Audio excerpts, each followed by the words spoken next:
Canto 12, the Yoga of the Devotee. Arjuna asked, There exist devotees who constantly seek thee, but who has the greatest knowledge of yoga, according to ye? Those who worship the form of thy divine manifestation? Or those who seek thee, the formless, unmanifest, with devotion? Shri Krishna spoke. Those who affix their mind's concentration and seek verily only my union with the most supreme faith, who offer me their prayers, I hold them to be the best amongst my seekers.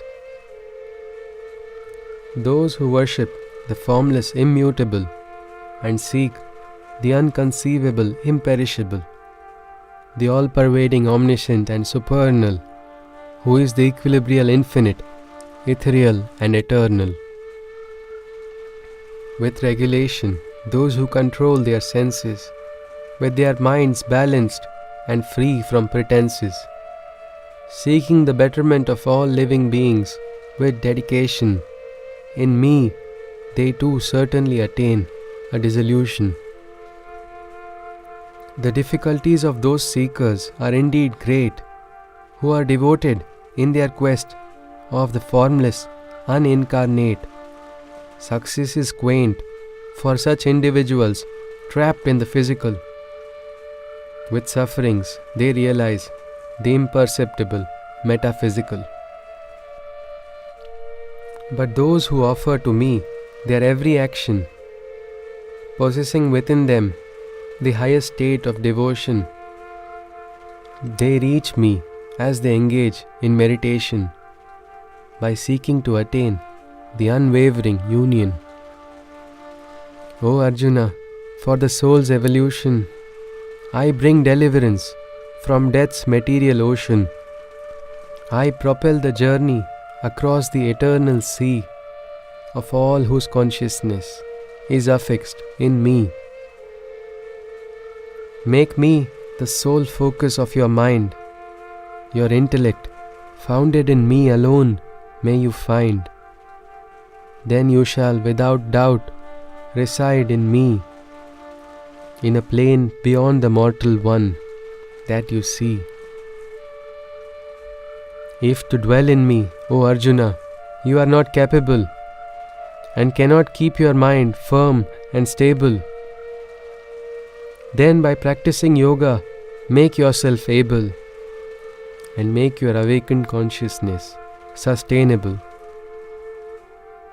And if this yoga too you cannot partake, then just perform all your actions for my sake, and let all your works be only mine, for then you shall attain the perfection divine.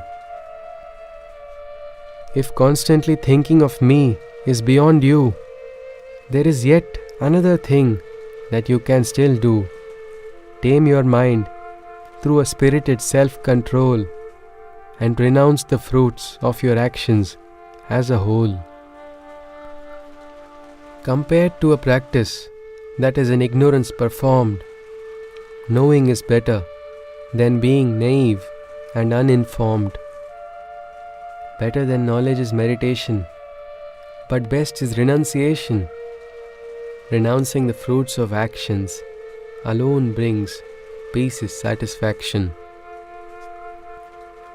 Be devoid of envy and hold compassion and friendship, experiencing towards all living beings a loving kinship.